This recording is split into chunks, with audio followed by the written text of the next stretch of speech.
तो कहानी की शुरुआत में यूक्रेन की पुरसकून जगह को दिखाया जाता है जहाँ पर मैकोला नाम का एक आदमी छोटी सी झोपड़ी में अपनी बीवी के साथ रहा करता था। दोनों अपनी जिंदगी में बहुत खुश थे। मैकोला की बीवी आर्ट्स ड्राइंग किया करती थी। वो लकड़ी को तराश कर चीजें बनाया करती थी। वो लकड़ी का एंजल फरिश्ता बनाकर मैकोला की बाजू पर बांध देती है। मैकोला पास वाले स्कूल में मैथ्स पढ़ाया करता था। वो अपनी साइकिल पर बच्चों को पढ़ाने जाता था। मैकोला के घर में कोई भी इलेक्ट्रॉनिक की चीज नहीं थी। जब वो स्कूल में होता था तो ब्रेक के वक्त टीवी पर खबरें सुना करता था। ऐसे ही एक दिन वो टीवी पर खबर सुनता है कि रशिया में लोगों को मारा जा रहा है और रशिया यूक्रेन पर हमला करके उस पर कब्जा करना चाहती है। अब ये खबर सुनने के बाद मैकोला अपनी क्लास में बच्चों को पढ़ाने चला जाता है, जहाँ पर वो बड़े ही प्यार से बच्चों को पढ़ाया करता था। पर यहीं पर इस क्लास में एक बदमाश लड़का था जो मैकोला को बिल्कुल भी पसंद नहीं करता था। वो हर वक्त इन इरादों में रहता था कि कैसे मैकोला को स्कूल से बाहर निकाला जाए,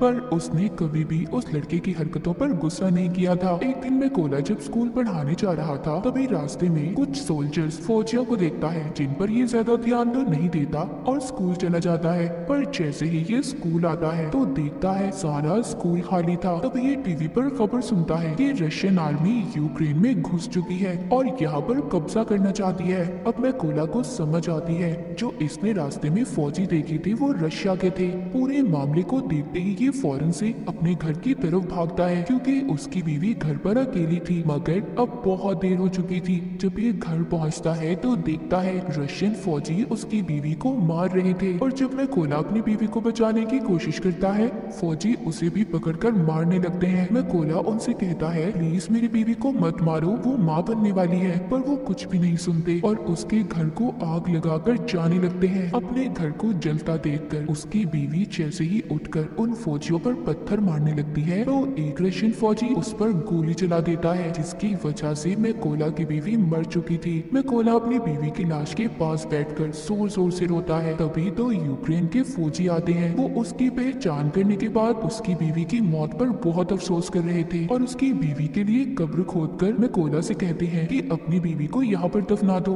अब मैकोला अपनी बीवी को दफना कर अपने घर को देख रहा था। रशियन फौजियों ने उसकी बीवी को भी मार दिया था और उसके घर को भी जला दिया था, इसीलिए अब वो बदले की आग में जल रहा था। वो रशियन फौज से बदला लेना चाहता था, इसीलिए अब वो यूक्रेन के फौजियों से कहता है कि प्लीज मुझे भी आर्मी में शामिल कर ले, मैं भी फौजी बनना चाहता हूँ। ये सुनकर वो फौजी मैकोला को अपने साथ ले गए थे, पर जाने से पहले मैकोला अपने पास लकड़ी का एंजल रख लेता है जो उसकी बीवी ने उसकी हिफाजत के लिए बनाया था। जब ये बेस पर आता है तो यहाँ के कमांडर इसको आर्मी में शामिल नहीं करते, कहते हैं कि क्या पता ये कोई जासूस भी हो सकता है। पर मैकोला कमांडर को बताता है कि रशिया की फौज ने मेरी आंखों के सामने मेरे घर को जला दिया और मेरी बीवी को भी मार दिया, इसीलिए मेरे पास जीने की अब कोई वजह नहीं है। मैं रशिया की फौज को मार कर ही सुकून का सांस लूंगा। मैं अपने मुल्क को बचाऊंगा ताकि रशिया की फौज यहाँ पर किसी और के घर को ना उजाड़े। ये सुनकर कमांडर मैकोला को आर्मी में शामिल करने के लिए तैयार हो गया था। उसकी ट्रेनिंग अब शुरू हो जाती है। मैकोला को बंदूक के बारे में कुछ भी नहीं पता था। जब सभी फौजी बंदूक को असेंबल कर रहे थे, उनके हिस्सों को जोड़ रहे थे, तो मैकोला उनके सामने सबसे ज्यादा देर में बंदूक को असेंबल करता है, जिससे सभी फौजियों को ये लग रहा था कि मैकोला कभी भी अच्छा फौजी नहीं बन पाएगा। मगर मैकोला अपनी सारी जान अपनी ट्रेनिंग पर लगा रहा था ताकि वो अच्छे से अच्छा फौजी बन सके। एक दिन ऐसे ही जब वो ट्रेनिंग कर रहा था तो अपने सीनियर से कहता है कि मुझे मैकोला कहकर मत बुलाएं, मुझे रेविन कहें। तभी उसके सीनियर उस पर हंसने लगते हैं, कहते हैं खुफिया नाम ऐसे ही किसी को नहीं मिल जाते, उसके लिए इंसान को मेहनत करना पड़ती है। अब मैकोला पूरी जान से ट्रेनिंग कर रहा था। रात को जब सभी सिपाही सो रहे होते थे तो तब भी मैकोला अपनी प्रैक्टिस करता रहता था। एक दिन उनका कमांडर सबसे कहता है कि हमारे पास स्नाइपर निशानेबाज की कमी है, कौन है जो तुम में से स्नाइपर बनना चाहता है। इनमें से बहुत कम लोग थे जो अपना हाथ ऊपर करते हैं। इन्हीं में से मैकोला भी था जो अपना हाथ ऊपर करता है। सभी उसे देखकर हंस रहे थे। कमांडर उसे कहता है तुम्हें तो बंदूक भी सही तरह से असेंबल नहीं करने आती, तो तुम क्या स्नाइपर बनोगे। मैकोला कहता है मैं एक अच्छा स्नाइपर बन सकता हूँ, आप मेरा कोई भी टेस्ट ले सकते हो। कमांडर उसको टेस्ट लेते हुए कहता है कि तुम्हें सिर्फ 20 सेकंड में इस बंदूक को असेंबल करना होगा। अब मैकोला अपनी आंखों पर पट्टी बांधकर बंदूक को जोड़ना शुरू करता है और सिर्फ 18 सेकंड में उसने बंदूक को असेंबल कर दिया था। ये देखकर सभी हैरान हो गए थे। जो लोग पहले इस पर हंस रहे थे वो अब इसके लिए तालियां बजा रहे थे। इसके बाद मैकोला की स्नाइपर की ट्रेनिंग शुरू हो गई थी। वो जी जान लगाकर स्नाइपर की ट्रेनिंग कर रहा था। वो दिन भी आ गया था जब सभी स्नाइपर्स को उनकी बंदूकें दी जाती हैं। जहां पर सबको अच्छे मॉडल की बंदूकें दी गई थी, वहीं पर मैकोला को पुरानी बंदूक दी जाती है जो सही से काम भी नहीं करती थी। जब मैकोला अपने सीनियर से कहता है कि सर मुझे भी नई बंदूक चाहिए, तो उसका सीनियर उसे गुस्से से जवाब देता है। कहता है कि पहले तुम्हें खुद को साबित करना होगा कि तुम एक अच्छे स्नाइपर हो, तभी तुम्हें बंदूक दी जाएगी। अब सबकी ट्रेनिंग शुरू हो गई थी। इनका सीनियर सबसे कहता है जब तुम अपना निशाना लगा रहे होगे तो तुम्हें चाहे कोई भी परेशानी आ जाए, तुम अपने टारगेट से नहीं हिलोगे और अपने टारगेट पर पूरा ध्यान लगाकर निशाना लगाओगे।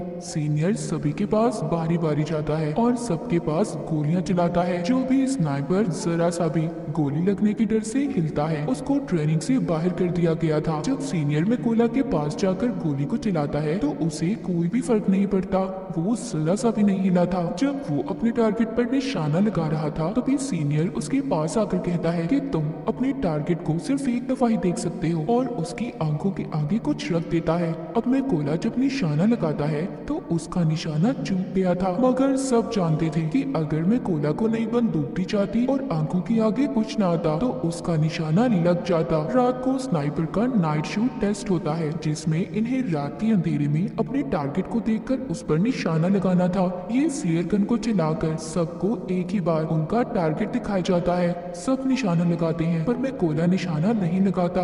वो अपने दिमाग में फासले को देखकर मीटर का अंदाजा लगाकर फिर निशाना लगाता है जिससे उसका निशाना बिल्कुल ठीक लगता है, जो आज तक किसी ने नहीं किया था। वो मैकोला ने कर दिखाया था। सबका अब रिजल्ट आ चुका था। सीनियर मैकोला को सैल्यूट करता है और कहता है तुम पास हो चुके हो। जिसके बाद कर्नल मैकोला से कहते हैं अपने सभी जरूरी सामान को पैक कर लो, तुमने एक जरूरी मिशन पर जाना है। मैकोला का पहला मिशन ये था कि पास ही एक चेक पॉइंट पर रशियन आर्मी ने कब्जा किया हुआ था जिसको इन लोगों ने उनसे छुड़वाना था। मैकोला अपने साथियों के साथ उस जगह पर पहुंच जाता है। इन सबको एक एक टारगेट दिया गया था। सभी अपनी पोजीशंस ले लेते हैं जहां पर बैठकर इन्होंने निशाना लगाना था। जब ये इन पर शूट करने वाले थे तो देखते हैं एक गाड़ी चेक पॉइंट की तरफ जा रही थी। कर्नल सबको गोली चलाने से मना करते हैं। वहीं पर रशियन आर्मी गाड़ी को रोक लेती है जिसमें एक कपल कहीं पर जा रहा था। रशियन आर्मी ने उन लोगों का पासपोर्ट ले लिया था और उन्हें काफी बुरी तरह से मारने लगते हैं। ये देखकर कर्नल सभी स्नाइपर को गोलियां चलाने का कहता है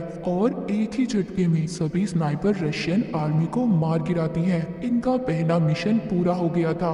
ये सभी खुशी खुशी अपने बेस पर वापस आ गए थे। जब मैकोला अपने बाकी साथियों को देखता है तो वहाँ पर कोई भी नहीं था। उसे पता चलता है कि वो दूसरे मिशन पर है। मैकोला को ये भी पता चल गया था कि उस मिशन में इसके बहुत से साथी भी मर गए हैं और उन सबको एक ही रशियन स्नाइपर ने मारा है जो रशियन आर्मी का सबसे बेहतरीन स्नाइपर है। कुछ दिन के बाद इनका दूसरा मिशन भी शुरू हो गया था। ये सभी उस जगह पर पहुंच जाते हैं जहां पर रशियन आर्मी कब्जा करने वाली थी।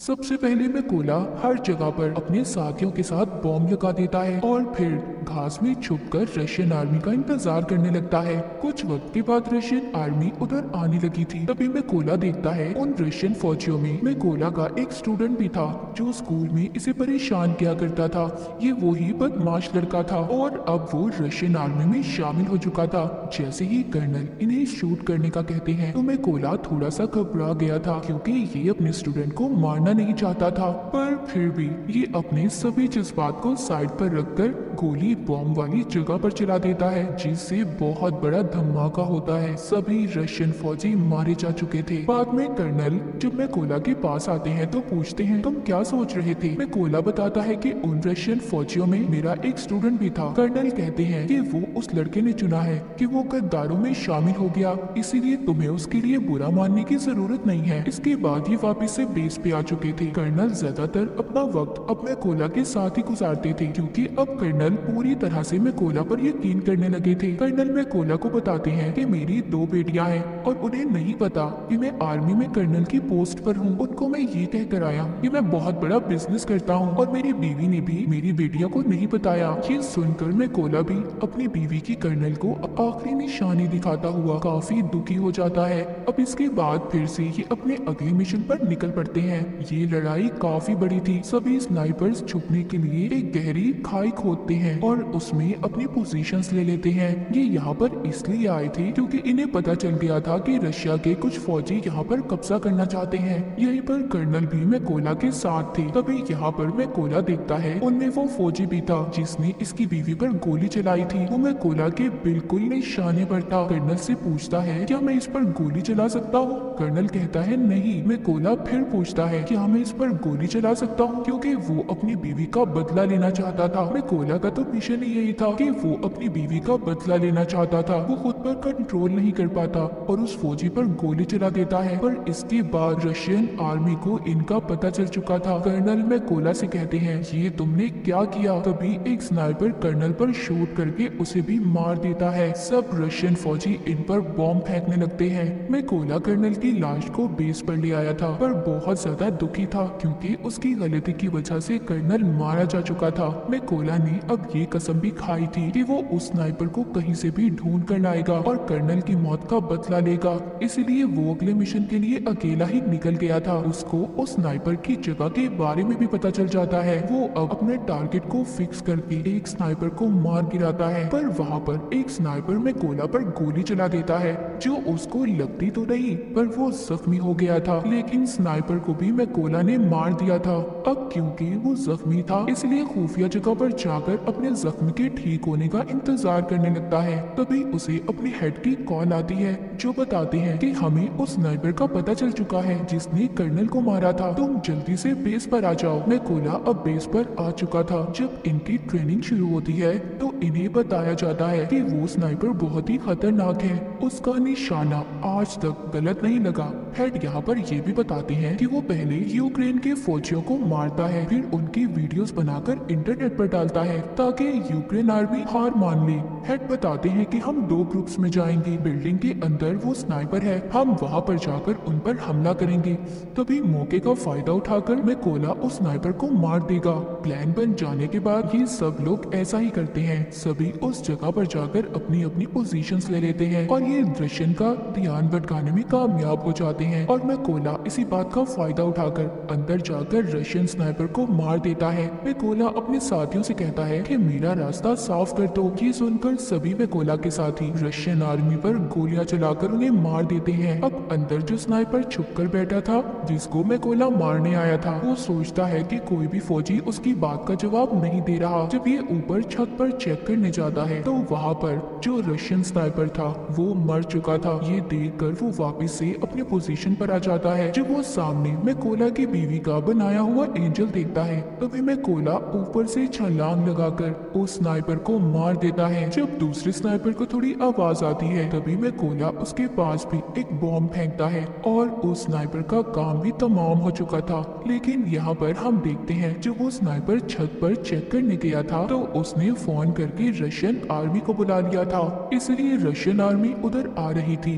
किसी को भी नहीं पता था कि उनके स्नाइपर मारे जा चुके हैं। इसलिए जब वो अपने स्नाइपर को कॉल कर रहे थे तो कॉल में गोला उठाता है और उन्हें कहता है कि तुम्हारा वक्त अब खत्म हो चुका है। ये कहकर वो रशियन के ट्रक ड्राइवर पर गोली चला देता है जिसमें सभी रशियन फौजी बैठे थे। इसीलिए अब वो बाहर आ गए थे, लेकिन ये नहीं जानते थे कि यूक्रेन के स्नाइपर इन पर पहले ही निशाना लगाकर इंतजार कर रहे थे। तभी वो सब इन पर गोलियों की बारिश कर देते हैं। सभी को मारने के बाद मैकोला अपनी बीवी की कब्र पर जाकर उदास मन से कहता है कि मैंने तुम्हारे कातिलों और अपने दुश्मनों से बदला ले लिया है, मगर अब मुझे अपने मुल्क की हिफाजत करनी है, इसीलिए मुझे अब जाना होगा। इतना कहकर वो अपने अगले मिशन पर निकल जाता है और यहीं पर स्नाइपर द व्हाइट रिबन की कहानी खत्म हो जाती है।